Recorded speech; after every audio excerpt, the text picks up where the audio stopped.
Bhagavatam Narayanena Swayam Vyasena Kratitam Puranamina Madhye Mahabharatam Advaita Bhagavati Ashtadashavyayam Ambamanusandadami Bhagavad Gita Bhagavad Verse 26. Yeah, let's start. Anything that exists has certain connection between Kshetra and Kshetragya. I know. இங்கேருந்து படிக்கணும்னு கேட்டேன்.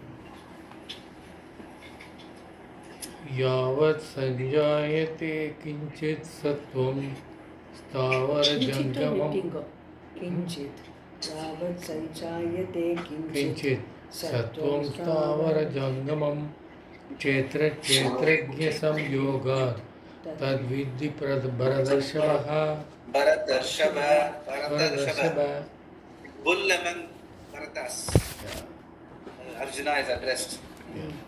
Yavat, as long as kinchit sattvam, any existent thing, sthavara jangamam, moving or non-moving, sanjayate is born, tat vidhi, that we may know, kshetra kshetragya samyogat. Because of the connection between kshetra and kshetragya, Bharatarshava, Arjuna, the foremost in the clan of Bharata. As long as any existent thing, moving or non-moving, is born, that you may know, Arjuna, the foremost in the clan of Bharata, is because of the connection between Kshetra and Kshetragya. As long as something that exists, whether mobile or immobile, is born, understand that birth is because of the connection between Kshetra and Kshetragya. The separation, viyoga, between Kshetra and Kshetragya is what is called moksha. How does this connection take place? Kshetragya is Atma and Kshetra is Anatma. What kind of association is possible between Atma and Anatma? So, this Kshetra and Kshetragya is first explained. So, in the first pair, he explained Kshetragya is Atma and Kshetra is Anatma. And then he went into Jnana Nyayam, second pair. Nyayam is actually basically the identity between Kshetragya and Kshetra, which is the theme of this 6 chapters, this 13 to 18. And Kshetragya essentially was described in the first 6 chapters. Kshetra is in the next 6 chapters, and Kshetragya identity in the first, the introduction to this 13th chapter, and then how to go about, how to understand this identity. He was saying that you have to get qualified by jnana, the 20 qualifications and all that. Yes, tattva adhyatma jnanam nityatvam, tattva jnanartha darshanam, eta jnanam iti proktam, ajnanam etatonyata. So once you are ready for it, to receive it, and last 2 weeks, 2 episodes back, Swamiji jocularly told, I don't know whether you observed it in one of the videos, that he says there was to explain the preparedness of the person who receives the jnanam to own it up. He was giving an example of a bachelor boy, moving to Bombay or Delhi, wherever, and he was living in a flat and he was working in some company. He wanted to prepare, this fulka rotis, and a pan. You heard that? You heard that story? I don't remember. Yeah, he wanted to prepare, so he got a small, long time back, in the sense he got a, a stove where you can put the coal. And on that burning coal only you have to roast the roti so that you get fulka. So he wanted to try it out. So he didn't have that burnt coal. So he went to the neighbor lady and he asked for the coal. Okay, but she was willing to help him and she wanted to give the coal. He said, yeah, I can give. Then he pulled out a paper, Indian Express paper, Swamiji used to say. Indian Express paper, he pulled it out and then he asked for the burning coal. And she had a look at him and then put the burning coal onto his paper. Then he didn't take the coal back home. It all fell down there itself on his feet. So why he was giving that example is, you must have a prepared, must be a patram Patram, yeah. for receiving. You must have appropriate patram for receiving a subject matter, depending on the subject matter.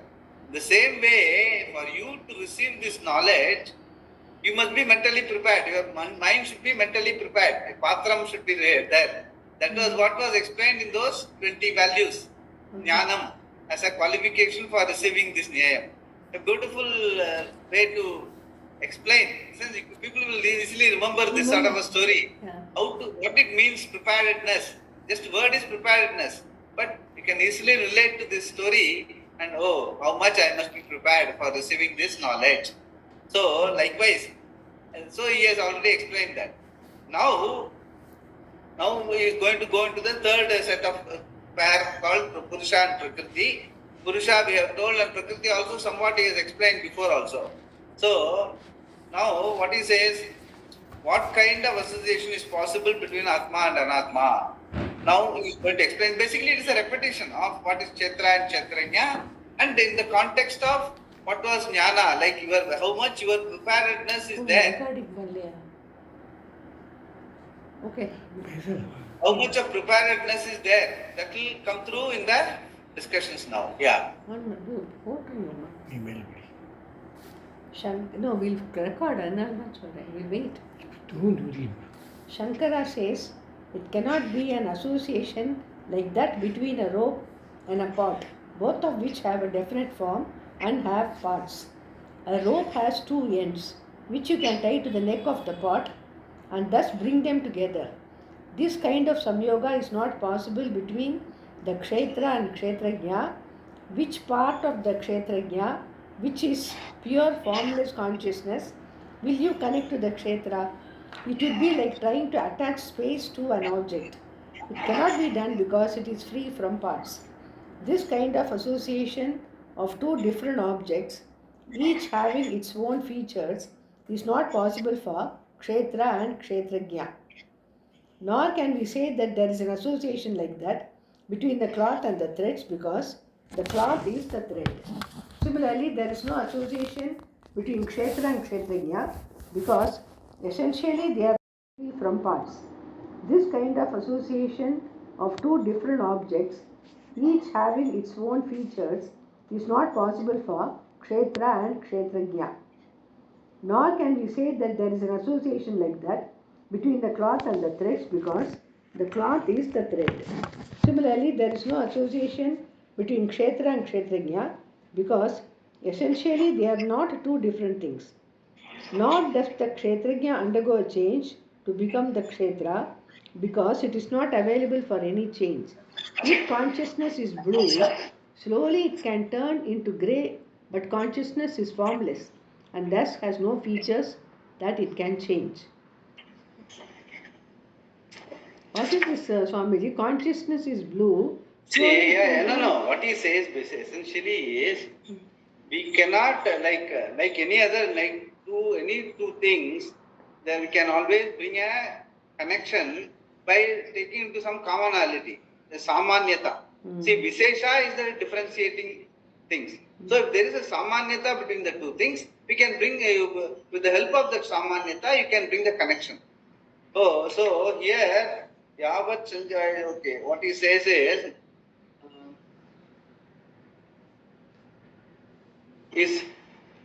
now what he says is this, the between the moving and the non-moving. And suppose moving and non-moving is there, then if the existence of both the moving and the non-moving will be given by the what is common between the two, samanyata, that is Chaitanyam, or Atma, or what you call Ishvara, or Brahman, whatever you call it. That gives the Chetanata to moving, and Chetanata meaning non-moving remains as non-moving only because of the Niyati. So in that connection, moving and non-moving, you can bring a connection. Whereas here he is talking about a connection between Kshetrajna and Kshetra and Kshetrajna. Kshetra is what is, what do you call? It cannot do anything on its own, and Kshetrajna is the common substance, because of which Kshetra is born. So the connection cannot be like that between two moving and non-moving objects. That's what he's trying to say. It's not a similes. It is not the similarities getting connected to two level of realities. Kshetrajna has got a level of reality changeless, whereas Kshetra is changing all the time. So how are you going to connect it? That's what he's telling. He's raising a question, then he will answer. Further, Kshetra is an object of your knowledge and is inert. And Kshetrajna is the subject, Atma, which is pure consciousness. Between them, there is no possibility of a connection because, as Shankara had said elsewhere, they are opposite in nature, like light and darkness. Yet, one is mistaken for the other, and the properties of one are mistaken for the properties of the other. The Kshetrajna and its nature are taken as the body, and the attributes of the body are taken for the Kshetrajna Atma. This apparent association is one of superimposition, adhyasa, due to avidya. It is purely a false cognition. When you say I am, meaning the body, the existence and consciousness of the body belong to Atma. Then again, when you say I am fat, I am tall, and so on, the properties of the body are superimposed upon Atma. This is all due to Adhyasa, the cause of which is the absence of discrimination between the Kshetra and Kshetrajna. So basically, what he says, the connection is only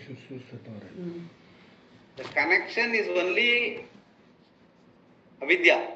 There is no connection other than your lack of understanding of either Atma or Anatma. Yes. So that is what he is trying to say now. So connection is not a real connection. The connection is only born out of avidya. So once the avidya is removed with vidya, he will know there is no connection between the two.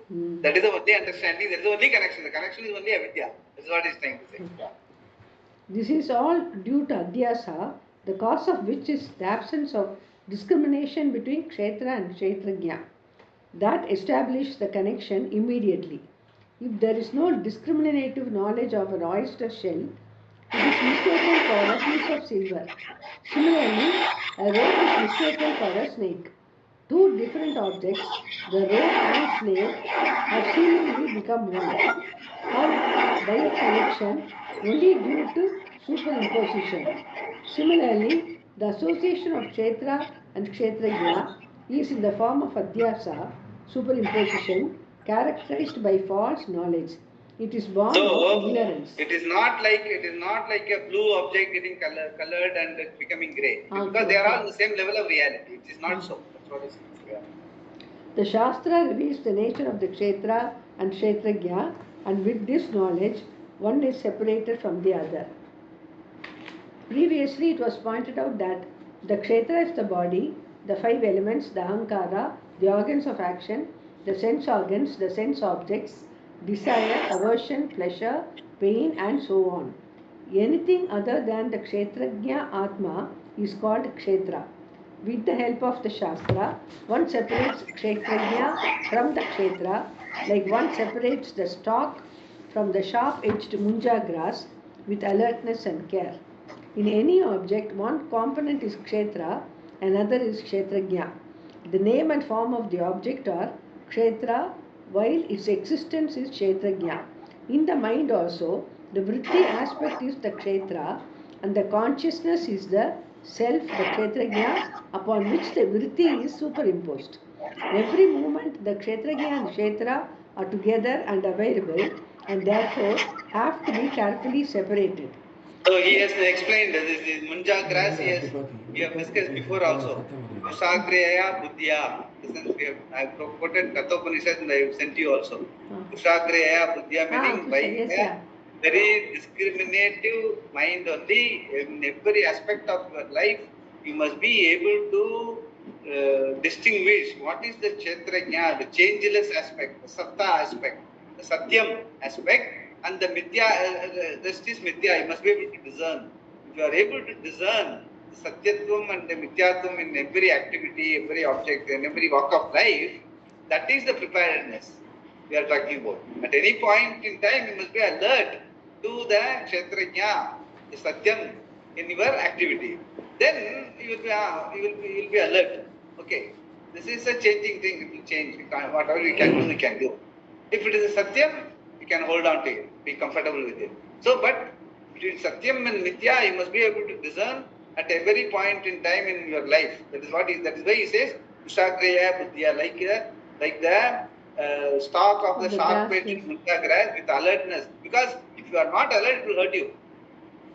Likewise, in life also, if you are not able to be alert and distinguish between what is Satyam and Mithya in every walk of life, you may get hurt. So the only way not to get hurt by samsara is to discern, be discerning, be alert to the reality of whatever we have understood all through Gita and all that. You must be able to, that is what is, that is Karma Yoga. Basically Karma Yoga is nothing but alert living. So it's not that what we do, which walk of life we are, is not important. Whether we are alert, we are able to distinguish between Satyam and Mithya at every point in time. That only will help you to distinguish between Kshetra and Kshetra. Yeah, once you distinguish, thereafter you don't have to do anything. Once you distinguish, you know what to do about it. Because you are interested in Satyam, happiness, Ananda, which are all changeless reality. What is changing will keep changing. There you cannot look for changelessness. In a changing situation, you can't say, I want it changeless. No, it cannot happen. So once the discerning is there, you yourself will know how to go about in a particular situation. Because it's all a question of self-learning. It is not a question of just academic study. Once you learn something, you must be able to see it in your life and act appropriately. That is what he is trying to say. That is why he brings in that Munja grass example with alertness and care. Otherwise, it will hurt you. That's what he says. Swamiji, actually, Pujya Sri Swamiji talks about adupu and paper. Actually, in today's context, example. Yeah, it's not valid. See, he has talked about it long back, but the spirit of their example we should know. Exactly. Yeah, something else may be there. Some other example can be more. That is very beautiful. Example. Yeah, this is very telling. It remains in your heart all through the time, whether you are prepared for a given situation. If you are not prepared, even though you got all the earnestness, that boy was very earnest in making roti and all that, but he was not prepared to receive the coal. Everything else he had, but he was not prepared. Likewise, at some point in time, we will not be prepared for a particular situation. Because of that, we feel the society is hurting me, life is hurting me, and all that. Because life is not hurting, it is because of our ignorance. We are not able to distinguish between what is atasmin tadbuddhi and tasmin atadbuddhi. Both ways we are ignorant of. What is, in the sense, what is true, we are not able to distinguish. What is false, that also we are not able to distinguish. We compare the truth with false and the false with truth. Both ways we make a mistake. That we should avoid. That is what the learning is all about. Learning from the whole thing is, learning is important, not we study and what we are remembering and all. Learning. Like fire, fire burns, nobody has to teach. It is learning, lifelong learning. Likewise, we should.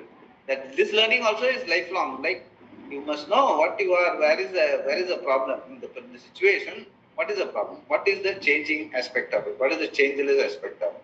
What am I looking for? Hey, as long as I know every aspect of life involves the changing and the changeless, and if we hold on to changeless and changing, allow it to change, accept it to the extent possible, change it to conducive situation. If not possible, accept it, empathize with it. If it is happening with somebody else, empathize with it, glad acceptance, then you will remain as a changeless Atma, that is the being, a happy person. It is not going to, any changing aspect of life is not going to affect the changeless being you are. Because these two things cannot meet. They do not meet. One is Satyam and another is Mithya, changing. How can they cannot meet? But you have to discern. That's what he is trying to say. So you have to apply it in your situation, wherever you are, whatever you are, and try to discern. In every situation, that is why in every situation, Sat Asadvyam Anirvachaniyam. In the sense, every situation involves a certain Sat aspect, certain Asat aspect. Meaning changing aspect and the changeless aspect. The change that is expected alone, you can hold on to. Changing, you must be able to accept the change and make, if possible, if you have the capability to change it to the way in which you would like it to. But whatever it happens, ultimately you have to accept it because everything, you don't call all the shots. So that way you must be able to approach life. That's what he's trying to say. That's what he eventually is trying to say. Yeah. Swamiji, in that context only, I was thinking this morning that Yeah. and when you accept, when you see the changing, you should also not have some misconceptions, already formed opinions and things Yeah, like yeah, that. that is what. So we only apply, we don't erase that and then look at it freshly. No, Yes, you we have to look always at go it. by what we all already have in our minds. That Correct, is very correct. difficult to erase. That's what I meant. Yeah, that is true. That is what that is precisely what this learning. In the sense, you must be able to suspend your earlier opinion about the situation. Yeah. Have a fresh look at it from your understanding of the life now that you have gone through Gita in a big way. With this understanding, you must be able to have a fresh look at life in every aspect of it, and don't go by the past opinion. Because past opinion is atasmin tad buddhi and tasmin atad buddhi. That you have to keep it aside, have a fresh look at it, and see what can be done to improve the situation or change the situation or accept the situation. Only these three things are possible. Either you accept or you change. Yeah. Okay, these two things only you can do. We cannot change, accept. Yes. And for accepting, you must have that inner alertness, that discretion between changing and changeless, the space between you and what is happening in the situation. And the you is the reality aspect of it is not really getting affected. What is getting affected is perhaps an emotion, an emotion in which you have invested so much. Now we have to disinvest, saying that no, emotion is part of the mind and all that. It's all from the past. The mind is only an instrument. My being is Atma, the reality which I have come to discern. So I should not allow my mind to mind's impressions, past impressions, to cloud the situation. If you are able to tell that self-learning, that soliloquy in any situation, that itself will calm you down. Then you will be able to respond better. Yes, yes. That is only mental preparedness, actually. Yeah, mental preparedness and soliloquy, For every like situation. self-learning, self-lecturing should be there. And that moment you must be able to tell yourself, even vocalize sometimes. No, this is only a temporary phenomenon. It will all pass over. I will have to stay cool and act what is appropriate. I should not get flustered by this on the basis of past experience and all that. Like that, you must tell yourself and act on it. They're all very important learnings. Kshetrajna has to be recognized as Brahman, which is free from all the attributes of the Upadhi and which are said to be neither an existent thing nor a non existent thing, but the basis of all concepts of existence and non existence. The one who recognizes this fact also recognizes that Kshetra is born of Maya and has no real existence, like a wooden elephant, Shankara says. This is a famous example to illustrate Maya. While walking in the forest, a student saw a large elephant and cried out to his guru who was with him, expecting the guru to stop. But the guru kept walking and walked right up to the elephant and started stroking it. Then the guru called to the student also to approach the elephant. Out of Shraddha, he went towards the elephant and coming near it, he discovered it was made of wood. In the knowledge of wood, the elephant disappeared. This is Mithya. An object seen in the dream or a city that you see in the clouds is also Mithya. Once you see the truth of it, it ceases to exist as a reality. It is not independently existent. If you analyze the physical body, it reduces from one thing to another and finally just melts away in your understanding until all that is there is consciousness. The whole creation is the same. It has its being in consciousness, the Sat Vastu alone. When you see the creation, the Sat Vastu, the Kshetrajna is there. But in the Kshetrajna, there is no creation. So this example you might have heard Yeah, this story yeah. in Tamil story. Marathil Maraindadu Maratthil Mamadayane. Yeah. So very apt example, and also we can always remember that most of the time we are acting out of fear rather than looking at the problem closely. When you look at the problem closely, you have only aspects of the problem. and the various aspects of a situation. The idea that you put a word in your mind that it is a problem, that is a problem. The word problem is a problem. If you put it as a situation and look at various aspects, what you deal with is only a situation. A situation is not threatening. The problem means it threatens. So the word itself is very important. In your mind you say a problem, then it creates later problem. So best is to look at it as a situation, various aspects. In the sense, sometimes you feel, is it all possible to do all this? But you have to do it in small ways and big ways. You have to start doing it. Unless you put it into practice on a day-to-day situation, whatever you face, it doesn't become your own. This understanding does not become your own. This is my own way of. I used to do that, and I find it worked a lot. Every time when you are alert to that, you apply this, whatever you have learned on that day. I used to do it. I've been doing it for 50 years now. So, and I find it very, very useful. Since it's not difficult. Since every important situation in life can easily deal with it if you have that objectivity and do whatever is appropriate. And whatever pans out, you will be able to accept it as something. In the sense, it might not have panned out in the ideal situation. But the very fact you are ready to accept, you will say, even recollect later in life and say, whatever happened to me was good only. Because you are already ready. At that point in time when it happened, you are accepting. Later also when you recollect, you will feel that whatever happened was for good only. Suppose at that point in time when don't accept and murmur and fight it, later in life when you relate to it also, you will look at them all as missed opportunities and hurts and guilts. Later also it will come back to hurt you and guilt you, you will feel guilty. Because at that time you didn't accept it. So, very important in life that later also for you to relate to look at life or the past positively, you must have accepted at that point in time positively. For that you must have been ready and you must be able to weigh it and accept it and move on. Weigh it, accept it and move on and do possible something to change it and change the result, accept it and move on. So, a very point in time in life, you won't recollect and say my life had a lot of opportunities, missed it, I had problems and all. You will never look back like that. Because I tell you, it is never, you never know what is your limit. You could have done so many things and so many things you need not have done. You never know what would have been the consequences if I had moved that line in that direction. What would have been the consequences if I had moved in that another direction? We never know. It's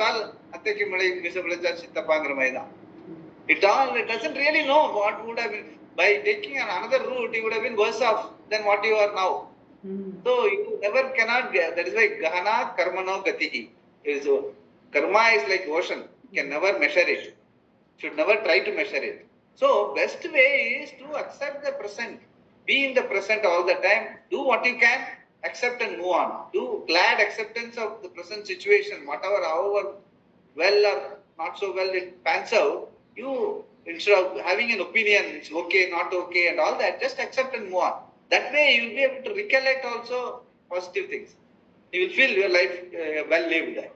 And that the well-being of your mental readiness also depends on your past, how well you accepted your past.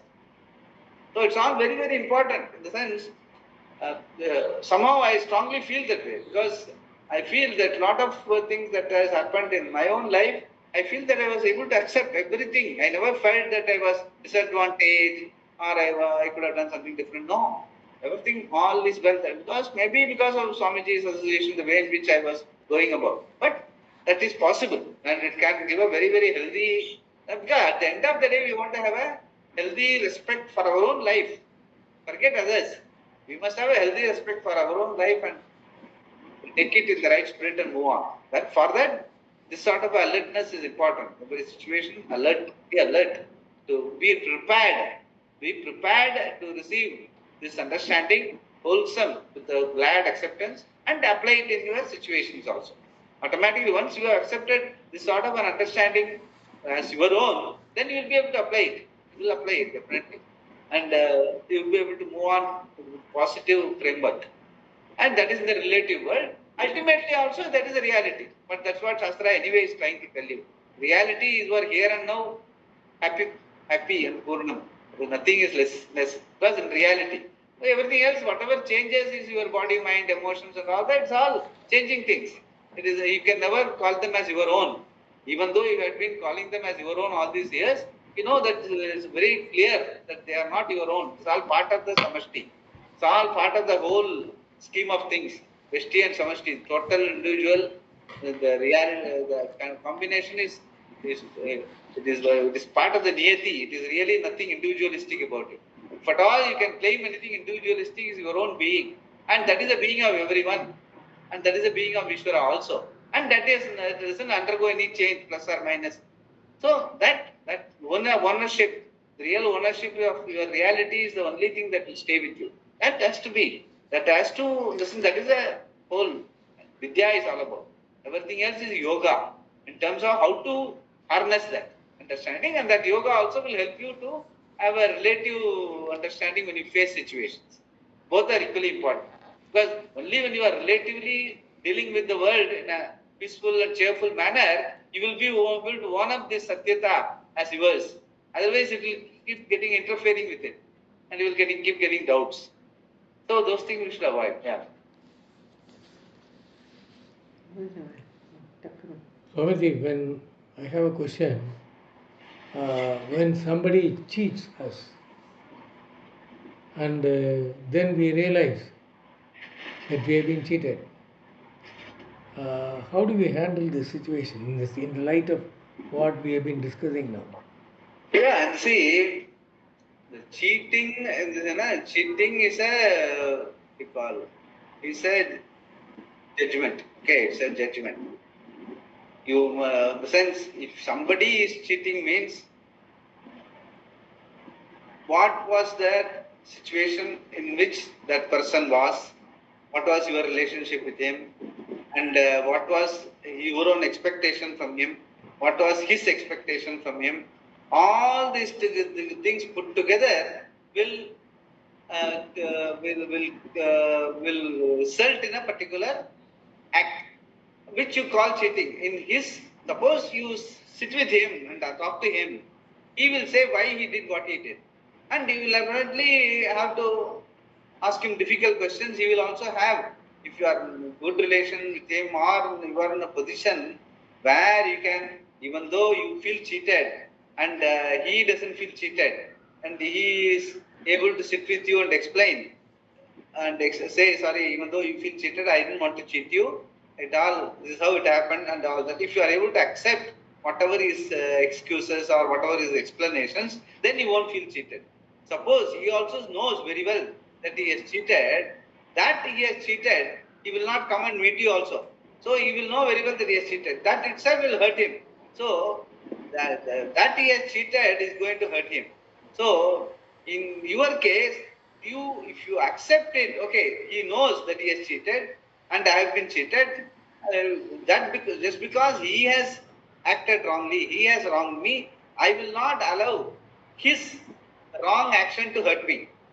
That should be the situation in which, because that he has cheated and he knows very well that he has cheated, so he will get hurt, because nobody hurts another person without getting hurt himself. That is a law. So that will definitely happen. That is his punishment. As far as you are concerned, you have to ensure that his cheating should not hurt you, because his mistake, why should you get hurt? That should be the challenge you must take on yourself. That he has made a mistake, let him pay for it. Why should I pay for it? I will accept it. Okay, that fellow wanted to cheat. He will get hurt in the process. It is his, okay, I will pray for him that he not hurt others, at least that he not hurt himself in the future. And you move on, saying that, okay, this is my lot, this is the result. Maybe sometime I had wronged somebody in the previous occasions or something like that. As a result, I got this one. Maybe it's not directly related to this particular situation. In this particular situation, I acted rightly. In spite of that, I got wronged. Maybe it is a consequence of a previous action. At some point in time, I might have wronged somebody. It has come back to me as my karma. So this glad acceptance of that particular situation will take you away from the feeling that I am cheated or I am hurt. At the same time, you don't give the other person the leverage that he has hurt you by his cheating. Okay, so this is how we have to go about. See, we cannot allow others' mistakes to hurt us. Our own mistake hurting us is fair enough. We can do something about it, either prayaschitta or correcting it. Whereas somebody else's mistake, how can you? We can't do anything about it. You have to just accept it and move on. If possible, talk to him and get it corrected. If not possible, we know that he has cheated you and he has moved on. Let him get hurt in the process. That's all. But you pray for him that let him not cheat others at least. And you have to really, in a sense, that sort of a opposite, that pratipaksha bhavana, you have to bring in your mind so that you don't get hurt. You should not sulk or get hurt by somebody else's mistake. Because that is a bad bargain. Why should somebody else's mistake affect you? Because he has to get affected. Why should I get affected? So that is how we have to go. But there is no choice. Though these things do happen, but that is in the sense it was so happened. Must have so happened that it is a prarabdha that he has to come and I have to meet him and I have to cheat. Maybe because of some karma in the past, you can look at it saying that okay, one more papa of mine is gone. My minus account gets reduced. My plus becomes more. So I will come across something better in life because one papa has gone out of my life. So that is the way we have to look at it. That is how it is. For a person for whom this is very well ascertained, false knowledge being opposed to this clear vision goes away. He does not have the confusion of the kshetra being kshetrajna and the kshetrajna being kshetra, and therefore the cause for birth, which is the connection between the kshetra and kshetrajna, is gone. It was said before that the one who knows what is Purusha and what is Prakriti along with its gunas is not born again. एवं वेत्ति पुरुषं प्रकृतिं च गुणैः सह न स भूयो भी जायते. He knows that Purusha is Param Brahma. Everything is superimposed upon the Purusha, which is Kshetrajna, and there is no real connection whatsoever between it and the Kshetra. The Kshetra being Mithya, while the Kshetrajna is Satya. For the person for whom this is very clear, the cause for birth, which is false knowledge, is gone. He is released. Because so this is what he is talking about as a Purushartha, like typically what we say moksha meaning not being born again. Okay, that is what we are looking for in life. We don't know also. Even though we say I don't want to be born again, what is the problem if you are born again in a better place and with a lot of wisdom and all that? There is nothing wrong. But somehow we feel moksha means I should not be born again. It's all it's all a concept or an idea. But what is important is here and now, once I understand that I am really the wholesome being as a kshetrajna, then whether you are born or not born, freedom lies in the here and now.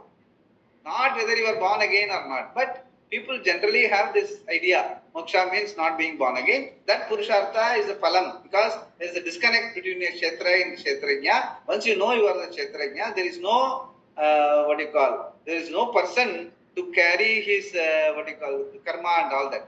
Karma cannot get connected to a person who doesn't identify himself with the body, mind, senses or kshetra. Only if you know that he is a kshetrajna, there is no person there for you to take another. Yamadharmaraja or Chitraguప్ta cannot give you another birth because the person is not there. His karma and all will have to lapse. Cannot be fructified by because you are already understanding that you are kshetrajna, you are the Satpurusha and all that. So that is a reality. And as a Purushartha also, you will not be born again. That's what he is saying. Yeah. Because the cause for samsara is the association, samyoga between kshetra and kshetrajna, the release from samsara requires their dissociation, viyoga. Death cannot accomplish this because in death you are released only from one aspect of the kshetra, your physical body. There is no dissociation from the subtle body and therefore there will be rebirth.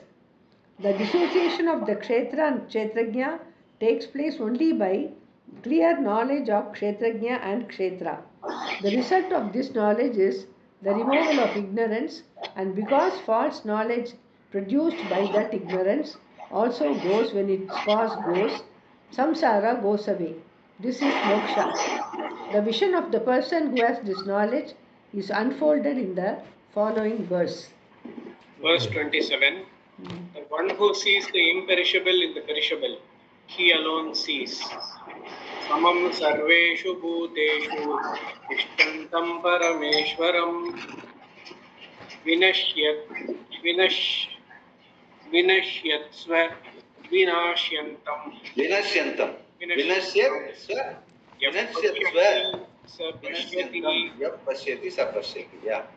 Sarveshu bhuteshu, in all beings, samam, the same, tishantam, remaining, Ishtantam. remaining, vinashyatsu, in the things that are perishing, avinashyantam, as the one who is not being destroyed, parameshwaram, the Lord, ya pashyati, the one who sees, saha pashyati, he alone sees. The one who sees the Lord as remaining the same in all beings, as the one who is not being destroyed in the things that are perishing, he alone sees.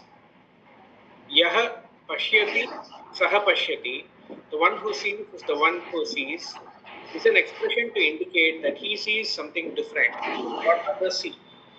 What does he see? He sees Parameshwara, the one who is limitless Param, and the cause of everything Ishvara, not an entity situated somewhere in particular, but the one who abides as the same in all beings, Samam Sarveshu Bhuteshu Tishtantam. In the very beginning of this chapter, Bhagavan said the same thing. Kshetrajnam Chapi Mam Chapi. Kshetrajnam chapi Mam Vidhi Sarva Kshetreshu Bharata. Here, Sarva Kshetreshu is replaced by Sarva Bhuteshu and Mam by Parameshwaram. The meaning is the same. The one who remains as Sama, equal, without any attributes in all beings, is Parameshwara, who is unfolded by the Shastra as Satya, that which exists, and is the existence of everything in the form of Jnana, consciousness which is Ananta, limitless. Yeah, basically it is what we have been telling all along, the changeless, the Atma, that is Parameshwara, Brahman, whatever you call it, is what is subsisting as common, Samanaya, Samam, Sarveshu Bhutesu, in all the beings. That is what the person who knows, yeah, Pashyati, Sapashyati is a famous statement in Shastra. In the sense, Pashyati means knowing it clearly. Pashyati means not just seeing it through. What we normally say in English, no, seeing it through. Seeing it through means it is knowing it very clearly. Only a person who knows clearly, not just superficially looking at life, he understands that Samam Sarvam Sarveshu Bhuteshu Tishtantam, like as Atma, as conscious being, as Ishvara Surupam, as I am there, I am the commonality in all beings. That itself will reduce the fragmentation or you versus me, I am different from the alienation from the Lord and the total. So all those fears, unnecessary complexes, all this will go away once you have this understanding as something Satyam in your life. That is what he says. What is trying to say? Yeah. Then again, among all these time-bound things that are continuously getting destroyed, Vinashyatsu, he remains as the one who does not die, Avinashyata. The body dies, the mind dies as the thoughts keep dying one after the other. The whole time-bound existent world dies. What does not die is Satya. Only an object, Namarupa, dies away, not the existence that sustains both its presence and its absence. When a pot exists, it is a broken pot is. That is his existence, which is Parameshwara, never goes away. One or the other. In the midst of all the things that get destroyed, that which remains not dying is Parameshwara. Not dying includes all the changes an existent thing undergoes, death being the last one. Any existent thing is born, jayate, grows, vardate, metamorphoses, viparitamate, declines, apurtiyate, and finally dies, vinishyati. So this is something, no? This everything changing things going. It is called the Yaska Patita. In the sense, it is a nyaya given by one rishi called Yaska Patita. Meaning, he says, how can you know what is changing?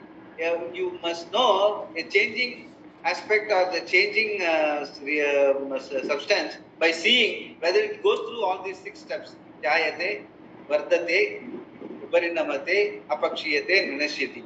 Any object or any activity, if it goes through all these 5 steps, you must know that it is a mithya. So it is a rule, it's a nyaya. And if you apply this to anything and everything in life, except your reality, everything else will go through this. Whether it is business or an object or an activity, all of them will be born, it will grow, then plateau, decline and decimate. This will keep happening. And this is a niyati which nobody is exception. So that once you understand that, you will know that it is a changing thing. So you will not identify too much with it.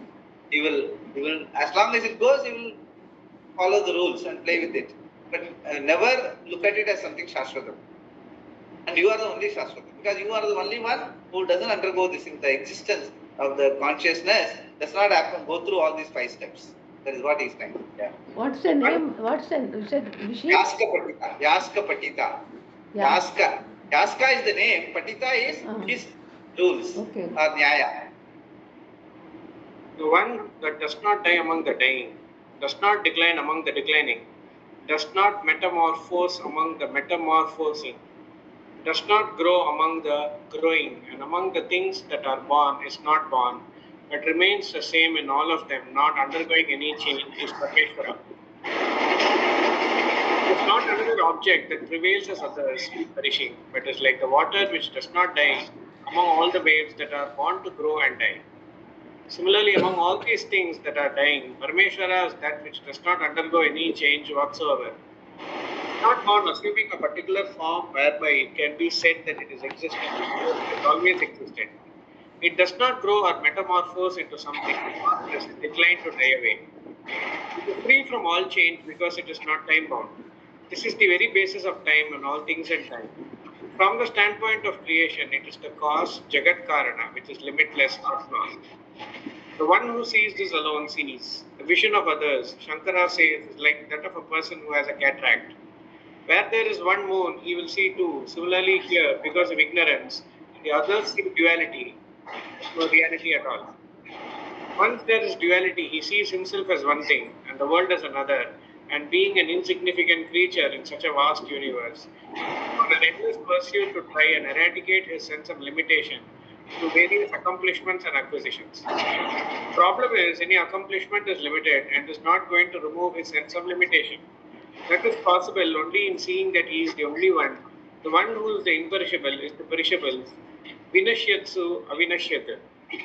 Shankara introduces the next verse saying that the clear vision of Purusha and Prakriti, otherwise called Kshetra and Kshetrajna, as it was just described, is to be praised by. Now we have to start with 28. Verse 28. Verse 28 will have. We'll start. Namada Purnamidam Purnat Purnamudachyate Purnasya Purnamadaya Purnameva Vasishyate Om Shanti Shanti Shanti Hari Om Sri Gurubhyo Namaha Hari Om